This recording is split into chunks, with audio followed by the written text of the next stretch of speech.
Rota 66. Muitos têm esperança na política, mas a Bíblia vai nos mostrar que a esperança única, definitiva e realmente confiável é a esperança em Deus, até porque nós somos criaturas que vamos para além dessa vida.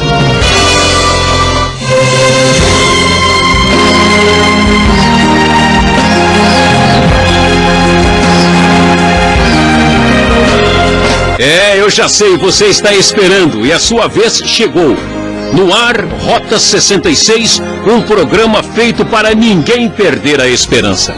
Você sabia que o que mais mata a humanidade não são as doenças e nem as guerras, e sim quando o homem perde as esperanças? O pastor Luiz Saião vai apresentar o estudo Esperança para uma Nova Humanidade, em Gênesis capítulos 9 e 10. Chamo a sua atenção para essa aula aqui no Rota 66. No programa de hoje do Rota 66, nós vamos ver Gênesis capítulos 9 e 10, vendo o tema Esperança para uma Nova Humanidade.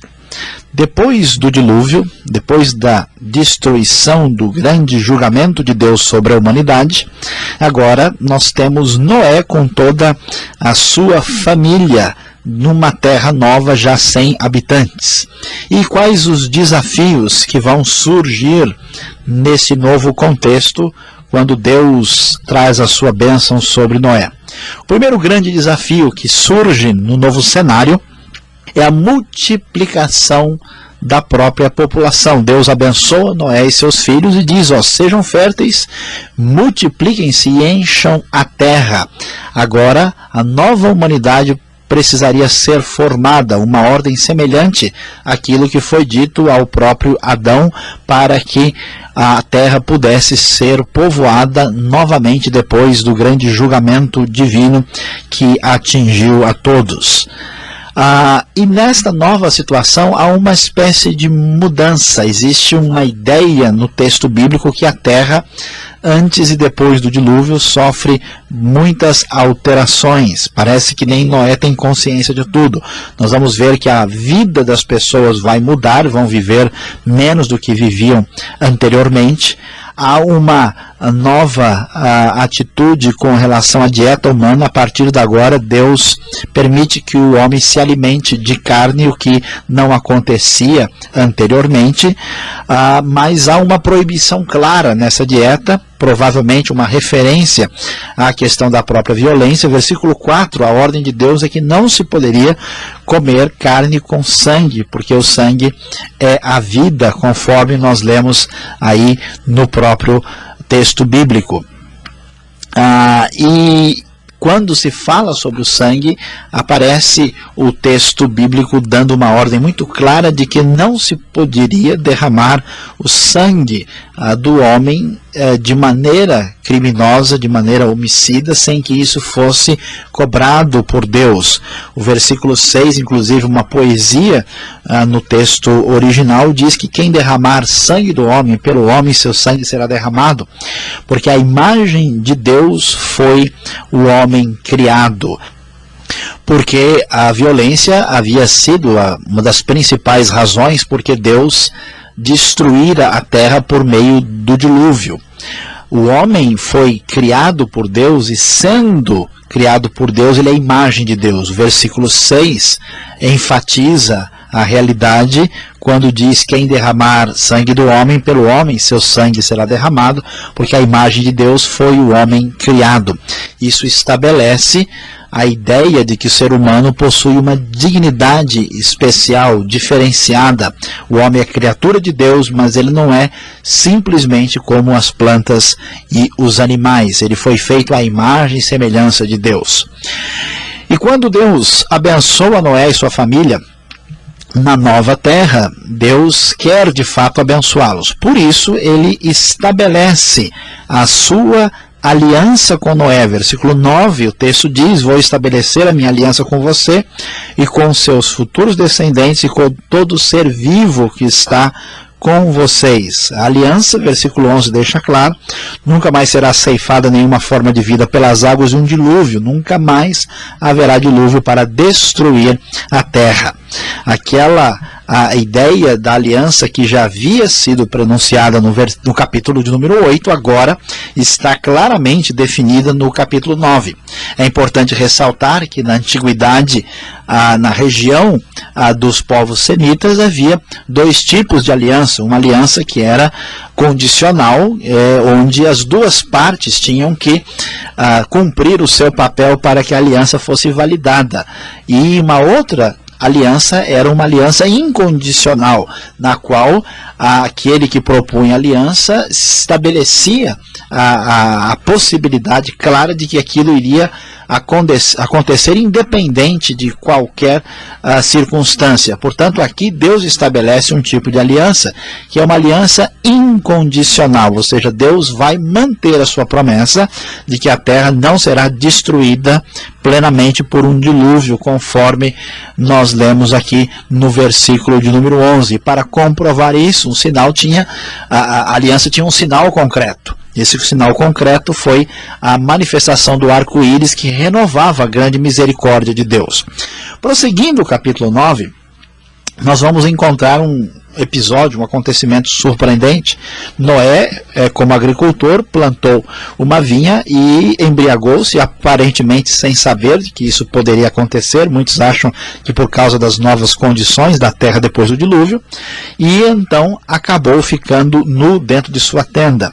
E então o seu filho Cam viu a nudez do pai, foi contar isso aos irmãos, e os irmãos então, com todo respeito, se voltam para cobrir o pai, e por causa disso Cam recebe uma maldição que atinge a sua geração e recebe uma grande reprimenda da parte do Pai de Deus, trazendo um problema para a sua futura geração. Nesse caso, nós vamos descobrir que Cam, o que fez não tem nada a ver com qualquer conteúdo sexual, como algumas pessoas erroneamente sugerem, mas a sua postura foi de profundo desrespeito e falta de consideração para com o seu próprio pai, trazendo então problemas para a sua futura genealogia, o que trataremos um pouco adiante. Nós vamos descobrir também que, na sequência, o propósito desses capítulos é mostrar o povoamento da terra a partir dos descendentes de Noé. Então, os povos camitas, semitas e jafetitas, que são os povos que habitam aquela região ali do Oriente Médio, do norte da África e também da região do sul da Europa, aparecem representados com vários nomes que se relacionam àquelas localidades no capítulo 10 de Gênesis, quando nós vemos uma boa lista de genealogia que aparece ali. E dentro dessa genealogia merece um destaque o aparecimento de Nimrod. Nimrod era alguém da genealogia de Cush ligado a Cam, foi o primeiro homem poderoso da terra, um grande caçador, muito valente, e que dá origem a grandes impérios da região da Babilônia e da Síria, mostrando mais uma vez que a geração que se afasta de Deus, que tem uma maldição, que traz um grande progresso, uma manifestação de poder, semelhante ao que tinha acontecido com Caim. E esta civilização não vai prosseguir porque ela é baseada no poder humano. A civilização que vai prosseguir é a civilização de Sem, que vai dar origem ao prosseguimento da promessa de redenção divina, como nós vamos ver no prosseguimento do estudo do livro de Gênesis, aqui no Rota 66.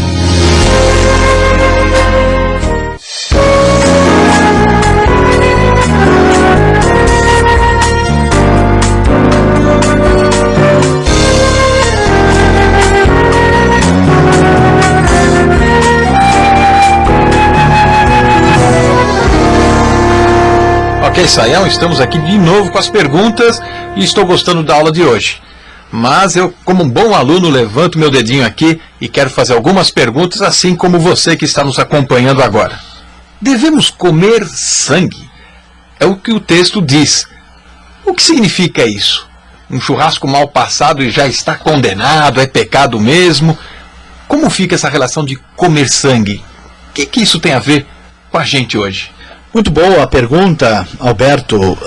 De fato, nós precisamos lidar com essa questão, porque ela aparece aqui de maneira muito clara. Deus diz para Noé que não se pode comer a carne com sangue. Isso vai ser repetido na lei, e a ideia é a seguinte, o fundamento é uma espécie de respeito especial pela vida, porque quando algo perde o sangue, ele perde a vida. O símbolo máximo da vida no Antigo Testamento é o sangue. Então, a grande questão está em ver como isso é tratado no Novo Testamento. Muitos cristãos, pelo problema da sua consciência desse texto, realmente têm dificuldade e não comeriam sangue de jeito nenhum. Isso deve ser respeitado. Agora, a questão do comer sangue em si, no Novo Testamento não tem a mesma atenção que tem no Antigo, porque no Antigo Testamento isso tem um aspecto mais ritual, mais ligado ao contexto do Antigo Testamento. Mesmo assim, no livro de Atos, capítulo 15 e 20, isso é repetido como um elemento proibitivo no Novo Testamento, mas provavelmente visando a questão dos judeus e gentios convivendo dentro da mesma comunidade. Então, a ideia de Jesus é que qualquer alimento que é ingerido não produz nenhum problema espiritual. Essa questão hoje deve ser decidida a partir da nossa consciência, a partir do nosso relacionamento com o nosso irmão, e não é uma proibição, mas deve-se respeitar as pessoas que acham que, mediante o que esses textos dizem, não devem comer de jeito nenhum. Bom, o ensino de Jesus é claro, né? O mal não é o que entra pela boca, mas é o que sai da boca do homem. Ok, mais uma, aproveitando a sua boa vontade na explicação aqui. A nudez de Noé. O que foi que Cã fez de tão grave assim, né? Para receber toda aquela maldição, e que situação constrangedora foi essa? Bom, Alberto, essa questão é um pouquinho complicada, porque existe uma pequena confusão. Aqui a Bíblia fala que Cã viu a nudez de Noé. Existe uma expressão hebraica lá em Levítico que se fala de descobrir a nudez, que tem um significado de relacionamento sexual. Aqui a expressão hebraica é outra, o sentido não tem nada a ver com sexualidade. O problema está aqui na perspectiva cultural diferente. Para nós, especialmente nos nossos dias, infelizmente, ver a nudez é um negócio tão comum que até as pessoas já não ligam muito para isso. Mas na antiguidade, no contexto hebraico, isso é considerado muito sério, e muito mais sério quando você faz isso com uma pessoa que merece um respeito tão extraordinário como o pai.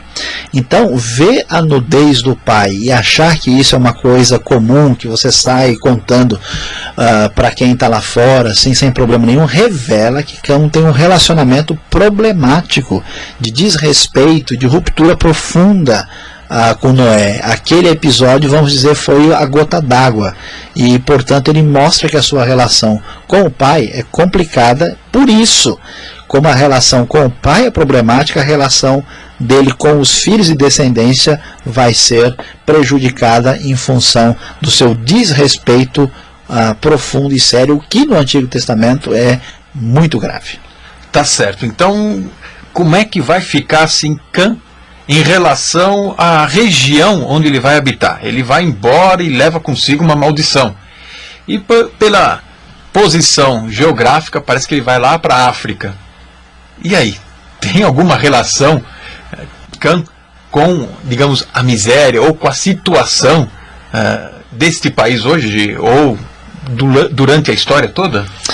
Esta pergunta ela é importantíssima. Por quê? Porque, mais uma vez, a Bíblia mal interpretada dá origem a grandes desastres, e más interpretações trazem até grandes crimes na história.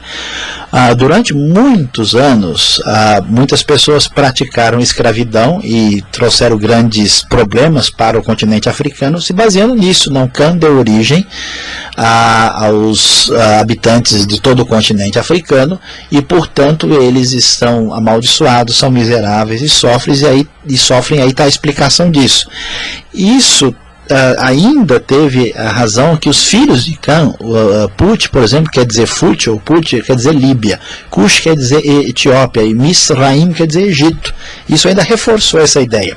Mas o erro é grave porque o assunto do texto não tem nada a ver com os povos propriamente da África subsaariana. Eles teriam a ver com alguns camitas lá em cima, mas a maldição especificamente caiu sobre Canaã. Canaã é filho de Cã e tem a ver com os cananitas. Então a maldição que caiu sobre Cã, quando fala que ele seria conquistado pelos seus irmãos, que ele teria uma situação de problema, por exemplo, o versículo 25 diz: maldito seja Canaã, escravo de escravo será para os seus irmãos. Isso está falando antecipadamente que os cananitas seriam conquistados e dominados pelos hebreus israelitas, que são semitas. É uma maneira de falar da futura vitória do povo sobre os povos cananitas. Não tem nada a ver com os negros, nada a ver com a África. A interpretação nesse caso está errada e equivocada. Tanto que o Egito foi uma grande potência no passado, Alexandria, estavam lá na África. Então quer dizer que a gente, muitas vezes, com uma cabeça ocidental, tendenciosa, e acaba tirando toda a beleza do texto. Mas o texto ainda diz, Saião, sobre o crescer e se multiplicar. Isso aí não vale para a China hoje, não, né? Pois é, vamos ver, essa questão é uma questão muito séria. É um novo começo agora, né? Pois é, então, vamos lá. 2 vezes, quando o texto reforça isso, tanto é no caso de Adão e Eva, como também aqui no caso de Noé depois do dilúvio. Então a ênfase é crescer e se multiplicar exatamente porque não tem ninguém. É claro que ter filhos, é claro que gerar a família é uma ordem divina e uma responsabilidade do ser humano. Nós vemos hoje um problema grave, por exemplo, na Europa, no Japão, no chamado primeiro mundo, quando não se tem mais filhos e a população começa a diminuir e a sociedade entra numa crise se não houver equilíbrio. Por outro lado, também não é ideia bíblica que a gente deve ter todos os filhos possíveis, independente de qualquer situação. Lá em Coríntios nós vemos que Paulo até sugere que em determinados contextos é bom que se fique sem casar. Então nós temos que ter uma atitude equilibrada aqui. É importante que a sociedade cristã tenha família, que nós tenhamos filhos, que esses filhos sejam devidamente planejados de acordo com as nossas reais possibilidades, e tanto o extremo de ter filho irresponsavelmente como de não querer saber de família e de filhos nenhum, certamente vai acabar pesando negativamente para a sociedade como um todo. Nesse novo começo agora, depois do dilúvio, estamos vendo de novo a humanidade se formando, né, crescendo, e o respeito pela imagem e semelhança, né, do homem, criado à imagem de Deus. Porque o homicídio ele é mais uma vez colocado, né, a ênfase sobre o cuidado de matar o homem, cuidado, essa advertência. Por que tanta seriedade neste assunto, né? Uma vez que hoje em dia parece que a vida não vale nada. Hoje em dia a gente ouve em todos os noticiários que matou, morreram tantos e continua, né? Como é que fica aí? Por quê? De modo geral, na Bíblia nós vemos a ideia de que a vida vem de Deus e é sagrada. Ela merece um respeito especial. E no caso da vida humana, mais ainda, porque a vida humana, o ser humano foi criado à imagem e semelhança de Deus. Ele é, de certa forma, uma espécie de representação diferenciada de Deus aqui neste mundo. Portanto, a grande questão é que matar um ser humano é muito diferente de matar um animal. Hoje nós temos preocupações ecológicas importantes que se justificam, mas algumas pessoas perderam a referência. Para alguns que têm uma visão diferente da Bíblia, um ser humano não passa, por exemplo, de um tatu, ou de um cachorro, de um elefante. Número, né? É um número, ele é... Mais um na sociedade. Há alguns lugares hoje, por exemplo, é mais sério você cometer certos crimes, talvez até contra uma planta, do que matar uma pessoa. Então nós podemos aí ficar preocupados porque a sociedade perde a sua ordem de valores e a sua prioridade. Nunca um ser humano pode ser assassinado e isso ficar por isso. A vida é sagrada, por isso que os cristãos jamais apoiam o aborto e nenhum tipo de homicídio, porque o ser humano tem dignidade nele mesmo por ser imagem e semelhança de Deus. Tá aí então a nossa responsabilidade com a nossa vida e também com a do próximo. Antes de terminar, mais uma que está no capítulo 10, versículo 31 até 32, onde vai falar de descendentes de Sem, conforme seus clãs, línguas, em seus territórios e nações, Sayão. E agora, temos antes da Torre de Babel, que é o capítulo 11, já falando de línguas, nações, e parece que está começando tudo de novo ali com Noé, e já está falando de nações, línguas.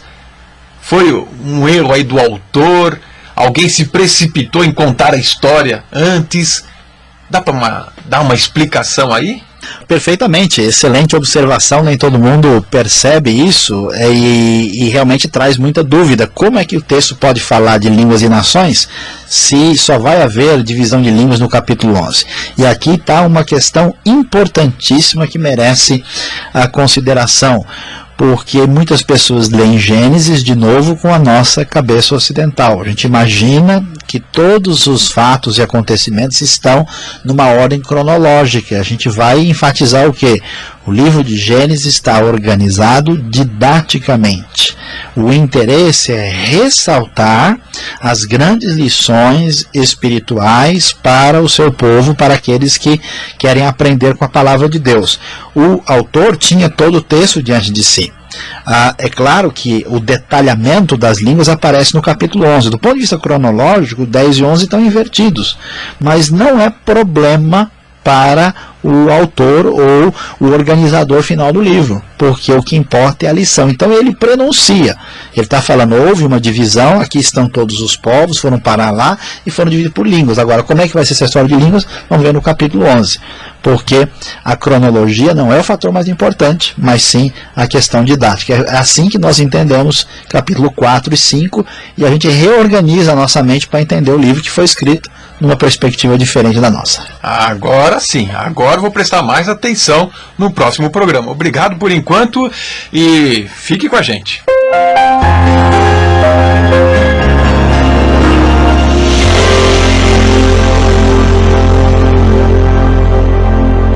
Chegamos ao momento de fazer a nossa aplicação dos ensinos da Palavra de Deus aqui em Gênesis 9 e 10, depois de termos pensado sobre a esperança para uma nova humanidade. O que aprendemos de prático para a nossa vida?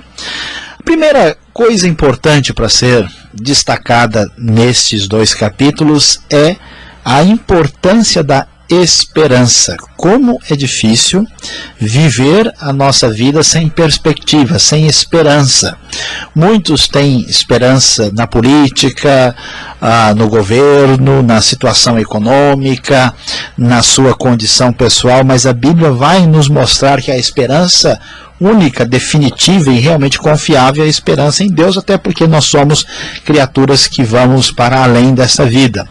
E Noé manteve a sua fé em Deus e, portanto, para ele e para a sua geração há muita esperança pela frente. Eles podem ficar tranquilos porque é a palavra divina que garante. Inclusive, toda esperança de Noé e da sua família e de toda a nova geração vem porque Deus estabelece aliança com eles, permitindo que eles vivam tranquilos e esperançosos para o futuro. Deus é a fonte de toda a esperança. E a segunda coisa é o respeito. Por que o respeito é tão importante? Porque todas as famílias da terra são originadas de Noé.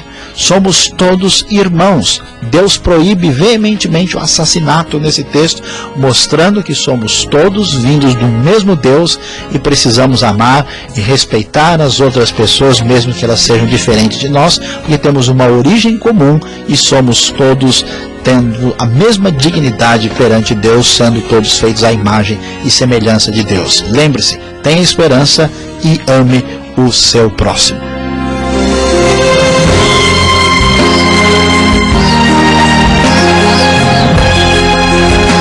O programa Rota 66 vai parando por aqui. Espero você no próximo programa nesta mesma emissora e horário. Contamos com a sua audiência, hein? Fique com a paz de Cristo.